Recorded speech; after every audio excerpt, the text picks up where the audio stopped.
Chapter हम लोग आज करेंगे the story of Indian democracy. तो बेसिकली इस चैप्टर में इंडियन कॉन्स्टिट्यूशन के बारे में पढ़ेंगे कि इंडियन कॉन्स्टिट्यूशन किस तरीके से बनाया गया, उसके फंडामेंटल क्या थे, उसके पिलर्स क्या हैं, किस पिलर पे खड़ा है, क्या हमारा डेमोक्रेटिक सिस्टम है, ठीक है ना। डेमोक्रेसी हमारे इंडियन डेमोक्रेसी की वैल्यूज़ क्या हैं, कोर वैल्यूज़ मेन जो चीज़ें हैं। फिर असेंबलीज़ के बारे में पढ़ेंगे, क्या डिबेट्स हुई थी, उसकी हिस्ट्री, कौन कौन लोग शामिल थे, किन लोगों ने मिलकर कॉन्स्टिट्यूशन बनाया। फिर सोशल चेंजेस क्या हुए कॉन्स्टिट्यूशन के पॉइंट ऑफ व्यू से। सोशल जस्टिस को इंटरप्रेट, जो सोशल जस्टिस एड है कि सोसाइटी में जो इनइक्वालिटीज़ हैं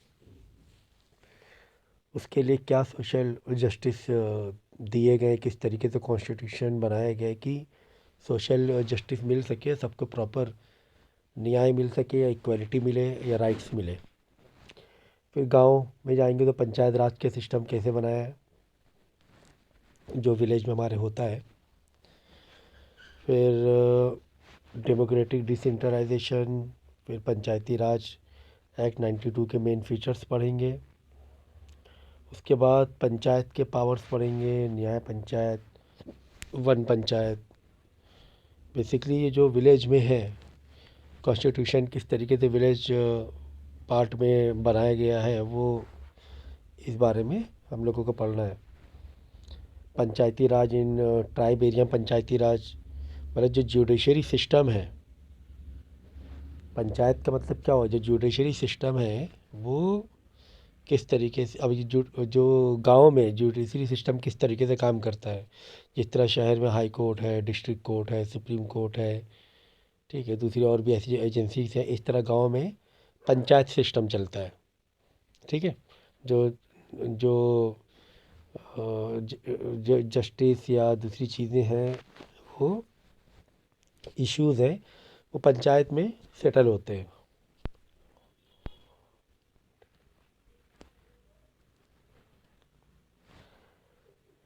फिर डेमोक्रेटाइजेशन एंड इनइक्वालिटी पढ़ेंगे, Panchayati Raj and challenges of rural social transformation, then political parties, pressure group and democratic politics. ठीक है, पॉलिटिकल पार्टी के बारे में पढ़ेंगे, फिर अपोजिशन के बारे में पढ़ेंगे, प्रेशर ग्रुप्स होते हैं, फिर डेमोक्रेटिक पॉलिटिक्स क्या होती है वो पढ़ेंगे हम लोग।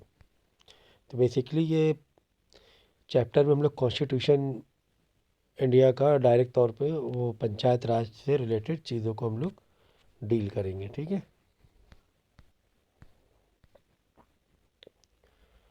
तो जैसे कि हमें पता है कि जो डेमोक्रेसी एक होती है डायरेक्ट डेमोक्रेसी, एक होती है रिप्रेजेंटेटिव डेमोक्रेसी। डायरेक्ट डेमोक्रेसी में जो सिटीजन्स होते हैं वो डायरेक्टली पार्टिसिपेट करते हैं डिसीज़न बनाने, मेकिंग डिसीज़न, और कोई भी इंटरमीडियरीज नहीं होता है। जैसे किसी को एग्ज़ाम्पल के तौर पे, जैसे सऊदी में कुछ डिसीज़न ऐसे होते हैं, किसी को पनिशमेंट करना है तो पब्लिक से पूछा जाएगा, डायरेक्ट हाथ उठवाया जाएगा पब्लिक से कि इसको क्या करना है, मारना है कि छोड़ना है। अगर वहाँ के गांव के लोग, कभी लोग बोलेंगे इसको मार दो, इसको ये पनिशमेंट दे दो, तो उस हिसाब से पनिशमेंट दिया जाता है। अगर वो उस कबीले में कोई क्राइम किया है उसने, या उसके जो फैमिली मेम्बर है, कि फिर विक्टिम है, उसके फैमिली मेम्बर ने बोल दिया कि अच्छा इसको छोड़ दीजिए, हमने माफ़ कर दिया, तो उसको माफ़ कर दिया जाता है। तो एक डेमोक्रेसी का एग्जांपल मैं बता रहा हूँ। लेकिन जो रिप्रेजेंटेटिव डेमोक्रेसी होती है, इसमें हम लोग रिप्रेजेंटेटिव चुनते हैं, इलेक्ट करते हैं, अपने मिनिस्टर चुनते हैं, अपने नेता चुनते हैं वोटिंग के through.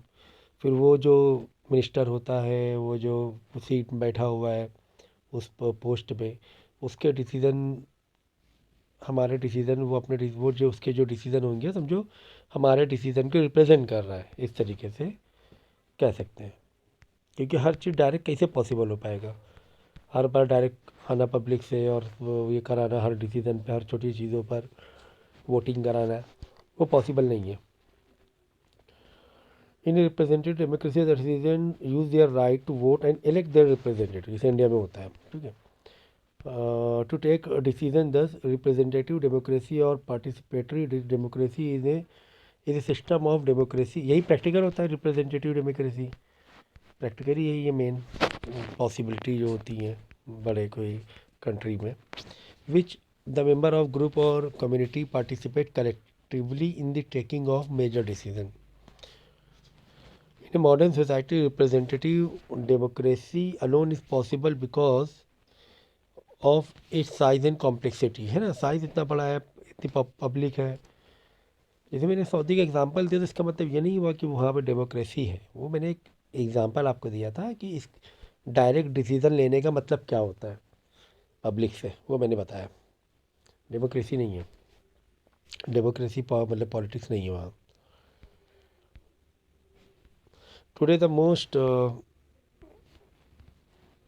common form of democracy is a representative democracy, whether a town is of 50,000 people और अच्छा गांव में भी सुन लो एक और, ये सऊदी का मैं पहुंच गया हूँ, जो हमारे इंडिया के रूरल एरियाज़ में है, जो बिहड़ गांव है बिल्कुल, तो वहाँ पर पंचायत बिठाई जाती है और पब्लिक से पूछा जाता है कि इसको साथ क्या पनिशमेंट मिलनी चाहिए। तो ऐसे गांव है, बिहड़ गांव है, वहाँ पर इस तरह से डिसीजन मेकिंग होती है। ठीक है, कोई छोटा छोटा सा गांव होता है, 100 200 300 लोग 500 लोग होते हैं, तो उस तरीके से डायरेक्ट है ना डिसीजन बना लिया जाता है।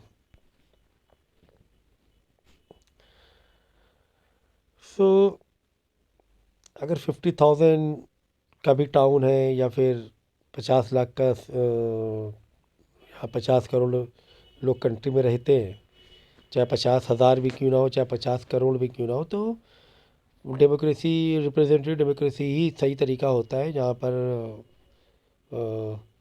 प्रैक्टिकली अप्लाई किया जाता है ऐसी डेमोक्रेसी को। In our country we have representative democracy where every citizen has the right to vote and elect their representative। पता है आपको, ये असेंबली और म्यूनसिपल बोर्ड में, स्टेट असेंबली में, पार्लियामेंट में, पंचायत में क्या होता है, वोटिंग होती है। गांव में जो वोटिंग होती है पंचायत वोट बोलते हैं उसे। ठीक है, म्यूनसिपल देखो, म्यूनसिपल कॉरपोरेशन के होते हैं काउंसिलर के इलेक्शन, फिर स्टेट असेंबली जो हमारे हमारे स्टेट के राज्य के होते हैं, उत्तर प्रदेश के, महाराष्ट्र के इलेक्शन, ये पार्लियामेंट के जो सेंट्रल लेवल पे होते हैं इलेक्शन। और हम लोग है ना अपना जो भी मिनिस्टर है, अपना लीडर है ना, इलेक्ट करते हैं, फिर वो लीडर मिनिस्टर बन के हमारी सर्विस देगा, हमको सर्विस देगा। So the Indian constitution was drafted by Constituent Assembly which was composed of members from different region and classes। अलग अलग लोग एरिया से, अलग अलग स्टेट के लोग आके एक कमेटी बनी और उस कमेटी में उन्होंने अपने अपने इश्यूज़ बताए कि यहाँ हमारे लिए क्या होना चाहिए, हमारे लिए क्या बेहतर कानून होना चाहिए। तो डॉक्टर राजेंद्र प्रसाद, जवाहरलाल नेहरू, B.R. अम्बेडकर जो मेन जो थे, सरदार वल्लभ भाई पटेल, मौलाना अब्दुल कलाम आज़ाद और Shyam Prasad Mukherjee, Sardar Baldev Singh, Sarojini Naidu were included in the Constituent Assembly। Dr. Rajendra Prasad was the chairman of the assembly। Dr. Ambedkar was the chairman of draft committee। जो ड्राफ्ट बना था कॉन्स्टिट्यूशन का, तो डॉक्टर अम्बेडकर चेयरमैन थे। The constitution was pass by the constituent assembly, जो assembly है उन लोगों जितने मेंबर्स थे ये नाम दिए हुए, इन्होंने 26 नवंबर को 1949 को पास किया। लेकिन अप्लाई कब किया गया अपना 26 जनवरी, इसको हम लोग बोलते हैं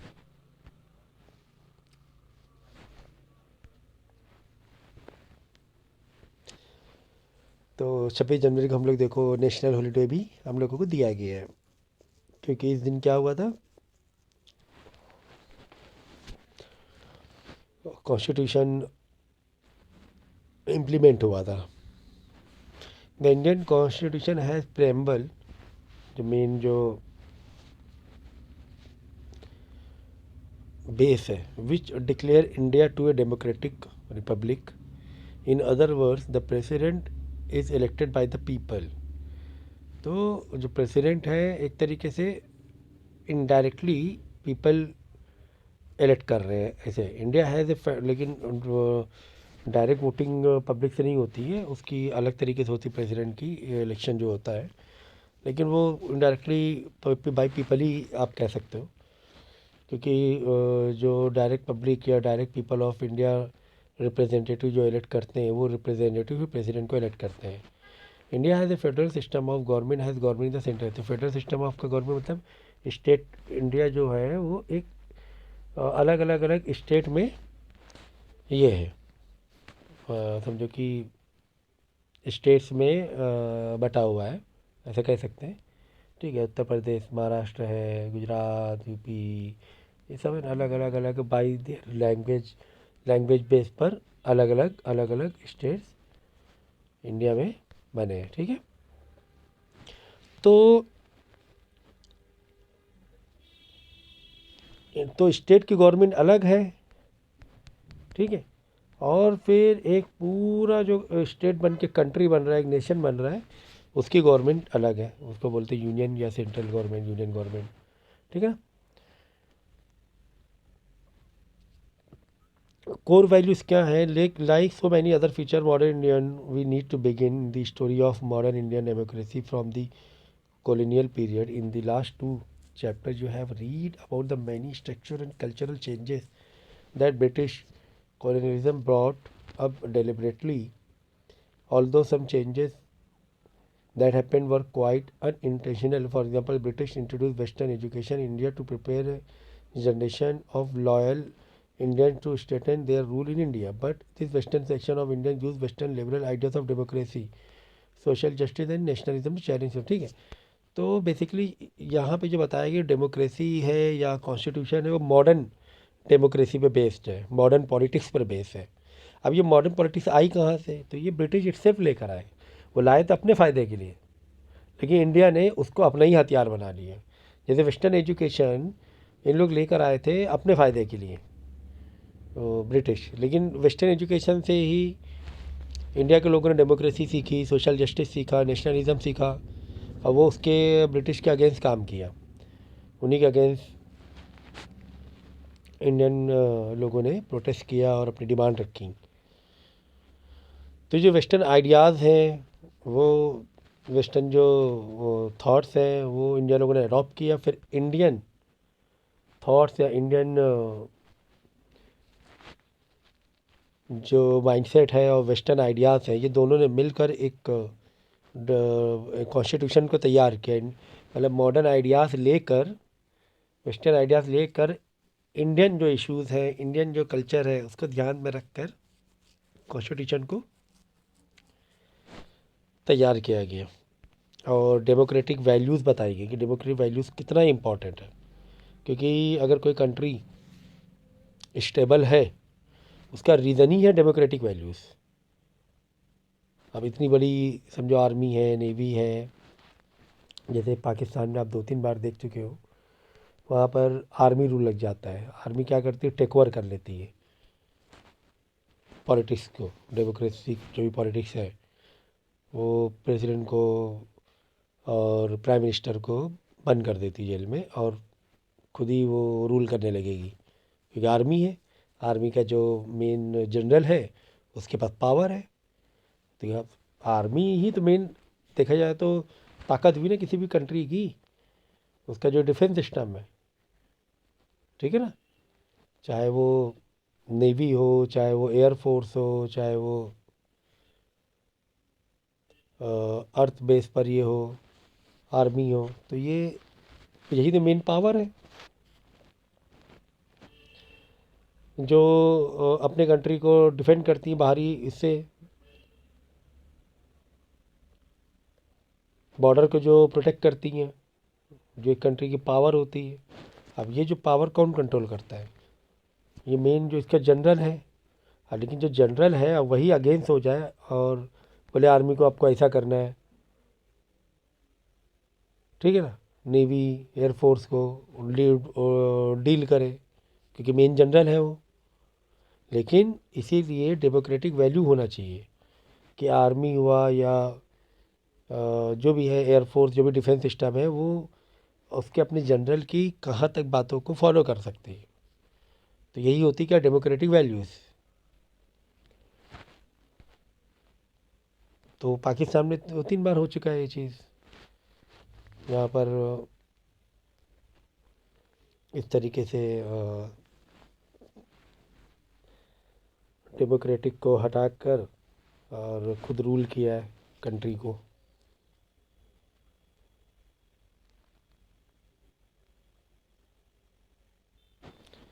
तो फ्रीडम की जो डिमांड थी वो क्या थी? वो डेमोक्रेसी बेस पे थी। इंडियन ने डेमोक्रेसी डिमांड की कि हमें डेमोक्रेसी चाहिए। डेमोक्रेसी मतलब क्या हुआ? इलेक्शन कराएं, हम जो लीडर इलेक्ट करेंगे वही रिप्रेजेंटेटिव होगा। तो ये जो चीज़ें सीखी हैं ये वेस्टर्न एजुकेशन से तो आई है, वेस्टर्न थॉट्स से, वेस्टर्न एजुकेशन से, कि वहाँ पे डेमोक्रेसी थी पहले से ही। तो डेमोक्रेसी क्या बताता है? पॉलिटिकल फ्रीडम बताता है, इकोनॉमिक फ्रीडम बताता है, सोशल जस्टिस कहता है। यही होता है democracy.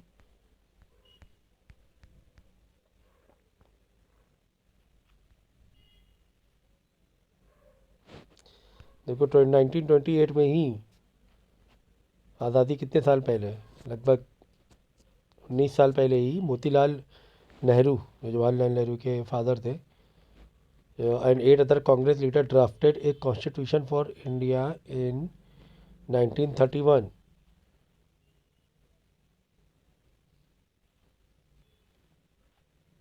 The resolution at the Karachi session of the Indian national Congress work of the format for the constitution, वहाँ से कॉन्स्टिट्यूशन फॉर्मेट करना बनना स्टार्ट हो गया था तभी से, 1928 से।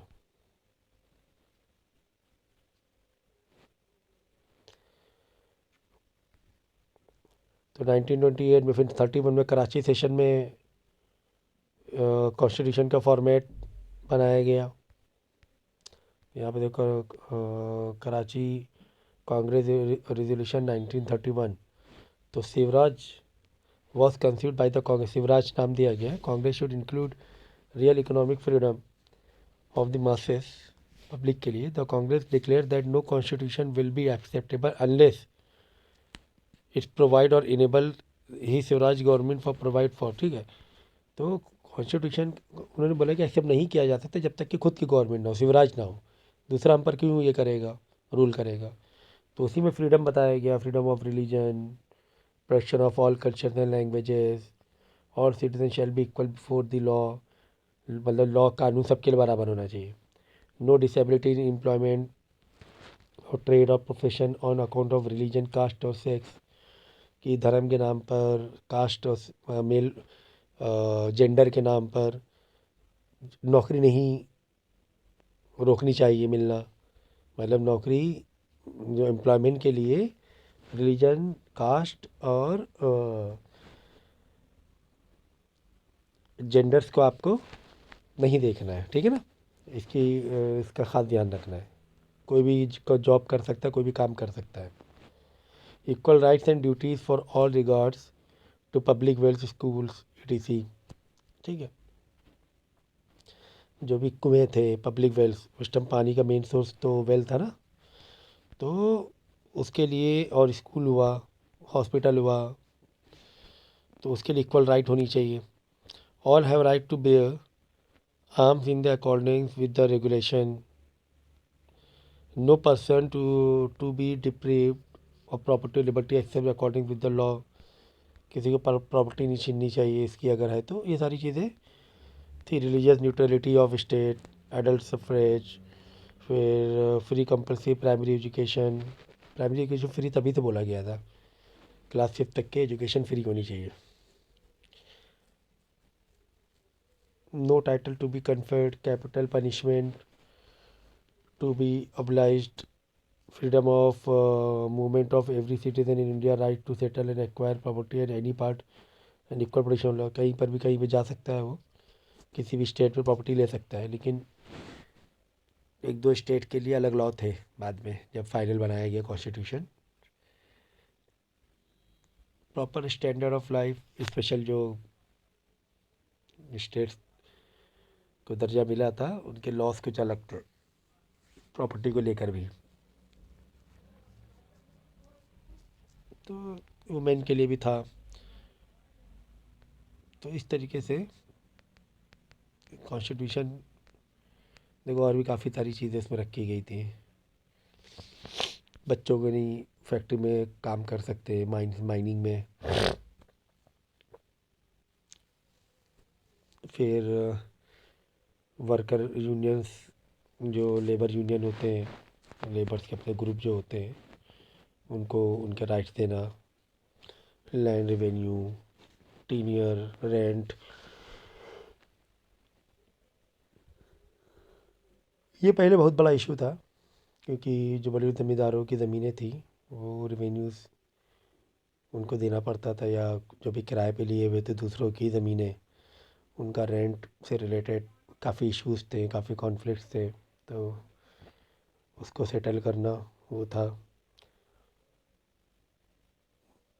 रिडक्शन ऑफ ड्यूज़, ड्यूज़ जो बाकी है, कर्ज़ा गरीब किसानों का ज़मीन ज़मीन के ऊपर, तो वो कम करना, ये सारी चीज़ें माफ़ करना, वो सारी चीज़ें थी। टैक्स से रिलेटेड भी थी चीज़ें। ठीक है, तो ये पूरा पढ़ लेना।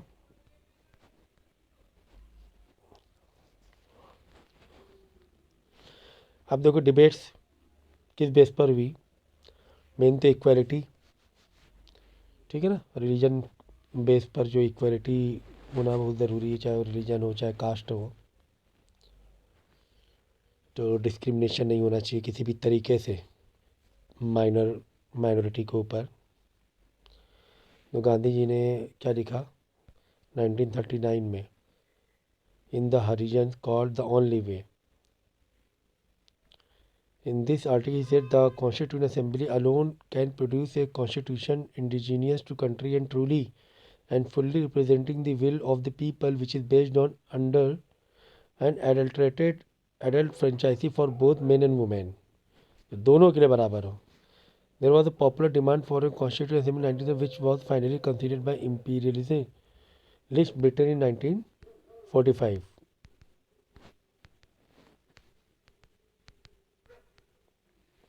देखो ये नीचे है ना प्रेम्बल दिए हुए हैं कॉन्स्टिट्यूशन के। 10th में पढ़ा था आप लोग ने, justice, liberty, equality and fraternity. तो ये यही एक तरह सेकुलर डेमोक्रेटिक किसी भी कंट्री को बनाता है। ये प्रेम्बल है इसके मेनली।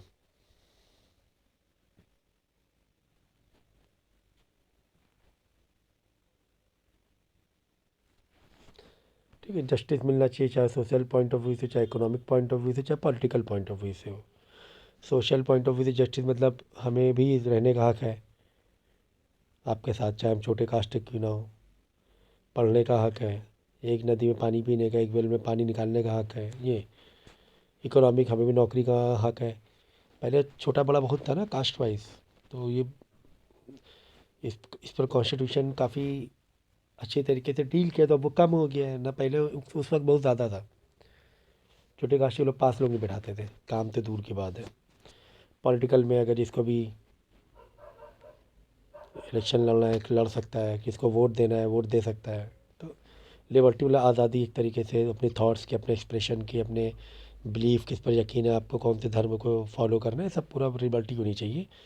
इस पर फ्रीडम होना चाहिए, इक्वालिटी होनी चाहिए, स्टेटस एंड अपॉर्चुनिटी, उसको भी अपॉर्चुनिटी मिलना चाहिए। मतलब जैसे कहीं पे इंटरव्यू, नौकरी के लिए इंटरव्यूज़ है, तो उसको अपॉर्चुनिटी मिलनी चाहिए कि वो भी जाके इंटरव्यू दे और जॉब के लिए अप्लाई करें। फ्रैटर्निटी,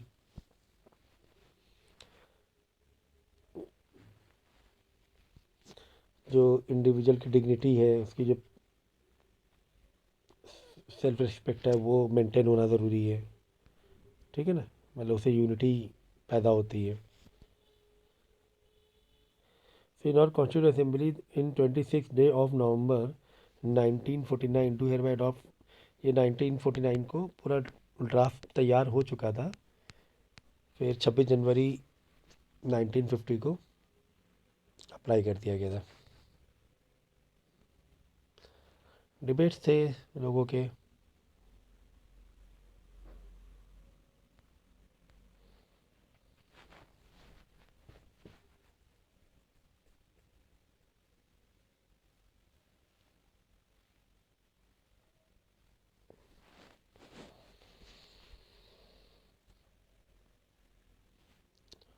तो the success of Indian democracy rest on a systematic political process that aims to achieve modernisation, democratisation मतलब डेमोक्रेटिक हासिल करना, socio economic development of the country, the control of the political. तो ये main constitution का main interest था, target था कि ये चीज़ें अचीव करनी है।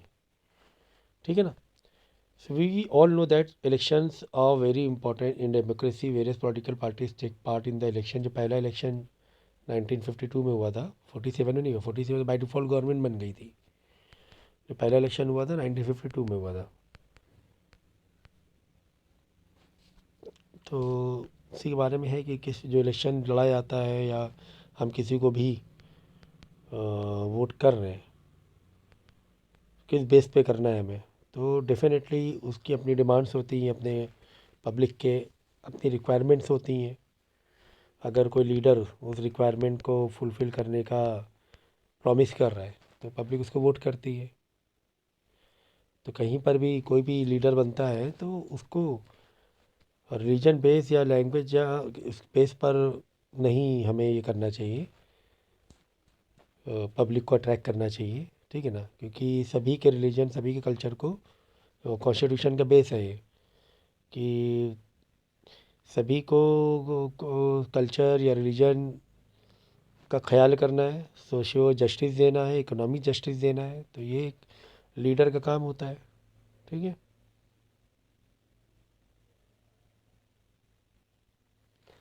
फिर पॉवर्टी हटाना, है ना, ये सारी चीज़ें थी। ये बहुत ज़रूरी है कि पॉवर्टी बहुत बड़ा एक नेशनल इशू था, उस वक्त बहुत ही बड़ा इशू था।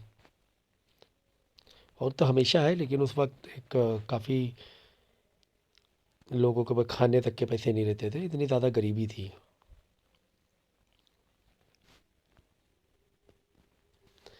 अब सोशल चेंजेस क्या हुए कॉन्स्टिट्यूशन में, कौन सी ऐसी चीज़ें हैं जिससे सोशल चेंजेस आए। तो मेन तो वही है, right to equality, right to freedom, right to religious freedom, speech का, थॉट्स का liberty, cultural and educational right, right to constitutional provisions. तो ये जो राइट्स प्रोवाइड किए गए ये क्या है, सोशल जस्टिस तो दे ही रहा है कॉन्स्टिट्यूशन। ठीक है। डायरेक्टिव प्रिंसिपल क्या है कि डायरेक्टिव प्रिंसिपल बताते हैं, गारंटी देते हैं सोशल इकोनॉमिक पॉलिटिकल सिक्योरिटी का, कि आपको यहाँ यहाँ पर प्रॉपर सारी फ्रीडम है आपको। फ्री जुडिशरी दी जाती है कि आप जा सकते हो, फ्री है ना जुडिशरी, पैसे तो देना पड़ते हैं। फिर इसमें कंप्लेन करो तो ऑफिशियली तो नहीं पैसे देने पड़ते ना।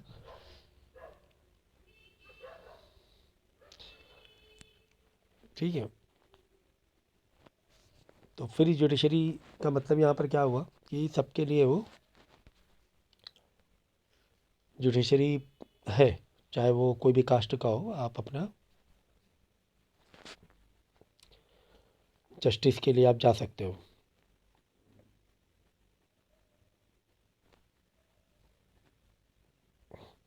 The constitution for the first time give every adult citizen to right to vote irrespective of caste, creed, religion and gender। ठीक है। फिर द क्लॉज दिस दिस 244 का 1 2 एंड 271 275 का 1 and 2 provides reservation of seats for scheduled caste, scheduled tribe and other backward classes। तो constitution ने देखो सबका ख्याल किया है। ठीक है ना, बैकवर्ड क्लासेस हो, शेड्यूल कास्ट हो, तो शेड्यूल ट्राइब्स हो, उनको रिजर्वेशन दी गई कि उनमें मिनिमम इतनी सीट्स उनको दी जाएंगी, वो चुनाव लड़ सकते हैं। The 14 article of constitution protects, बहुत इंपॉर्टेंट पॉइंट है ये वाला, protects rights of women and children according to article 24। Employing children below the age of 14 year is forbidden. मतलब फॉरबिडन मतलब एक तरीके से गुनाह है। ठीक है ना। तो आपने लॉ को तोड़ा इसे, तो आपको पनिश मिल सकता है, पनिशमेंट। आर्टिकल 40 में free education compulsory for all children in the age of 14 year, 14 साल तक के या प्राइमरी एजुकेशन फ्री है। Article 350 provide the 15 point programme for the welfare of linguistic minorities. Linguistic वाली जो लैंग्वेज बेस्ड माइनॉरिटीज़ हैं, ठीक है, किसी की अगर लैंग्वेज केरलाइज है, अगर वो इंडिया के पॉइंट ऑफ व्यू देखेंगे तो वो माइनॉरिटी में चला जाएगा। लेकिन अगर स्टेट वाइज देखेंगे हम लोग, स्टेट वाइज जैसे कोई तमिलनाडु है तो तमिलनाडु में हिंदी बोलने वाला माइनॉरिटी में चला जाएगा, तमिलियन बोलने वाला मेजोरिटी में चला जाएगा। All this provision have gone long way eradicating social evils like dowry system. तो धीरे धीरे बहुत सारे बिल और भी अमेंडमेंट होते गए और नए नए कानून बनते गए।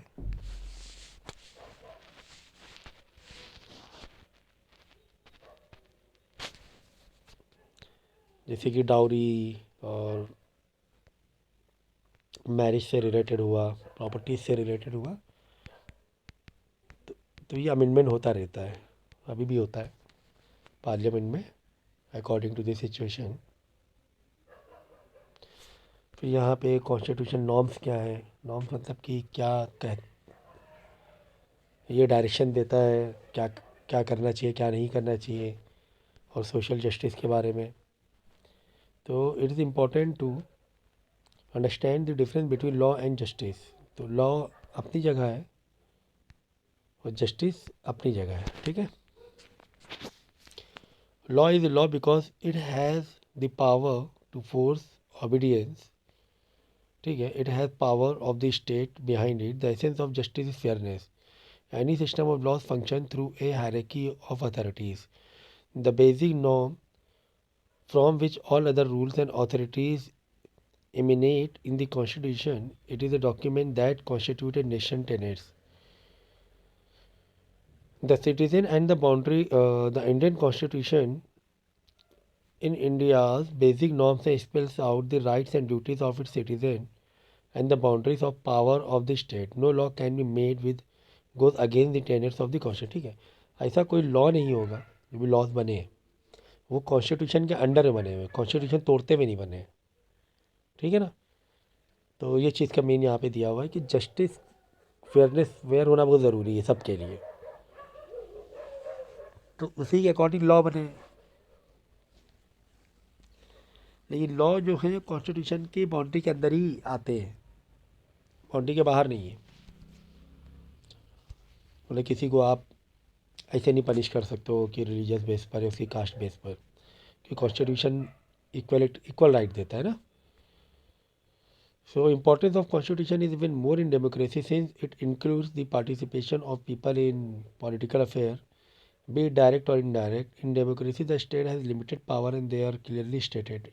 It also clearly states the right of citizen. The constitution can be called the source of power of the state and rights of the people.